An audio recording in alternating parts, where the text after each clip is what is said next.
পৃথিবীর ইতিহাস যুগে যুগে অনেক বিশাল জনসমাবেশ আর শেষ বিদায়ের সাক্ষী হয়েছে, কিন্তু এবার মধ্যপ্রাচ্যের বুকে এমন এক ঐতিহাসিক জানাজার প্রস্তুতি চলছে যা অতীতের সমস্ত রেকর্ডকে ম্লান করে দিতে যাচ্ছে।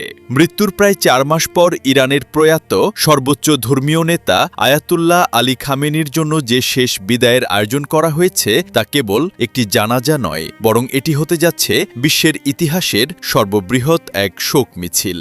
তেহরান কর্তৃপক্ষের দেওয়া তথ্য অনুযায়ী এই জানাজায় অংশ নিতে পারেন প্রায় 1.5 থেকে 2 কোটি মানুষ।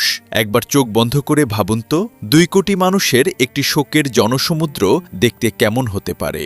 যখন 2 কোটি মানুষ একসঙ্গে কালো পোশাক পরে রাস্তায় নেমে আসবেন, তখন তেহরানের বিশাল রাজপথগুলোও যেন ছোট মনে হবে। গত 37 বছর ধরে যিনি পুরো ইরানি জাতিকে এক সুতোয় গেঁথে রেখেছিলেন, সেই অবিসংবাদিত নেতার বিদায়ে আজ পুরো দেশ কাঁদছে। সাধারণ মানুষের আবেগ আর ভালোবাসাকে সম্মান জানাতেই ইরান সরকার এই শেষ বিদায়ের আয়োজনকে 6 দিনব্যাপী একটি মহাযজ্ঞে পরিণত করেছে।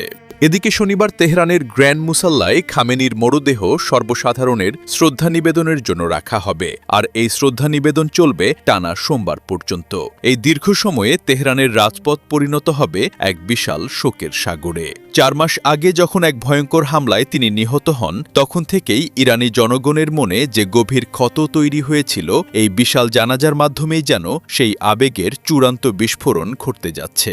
এত বিপুল সংখ্যক মানুষের থাকা, খাওয়া এবং শৃঙ্খলা বজায় রাখা যে কোনো দেশের জন্যই এক অসম্ভব চ্যালেঞ্জ, কিন্তু ইরান প্রমাণ করতে চায় যে তাদের নেতার প্রতি ভালোবাসা যে কোনো বাধাকে হার মানাতে পারে।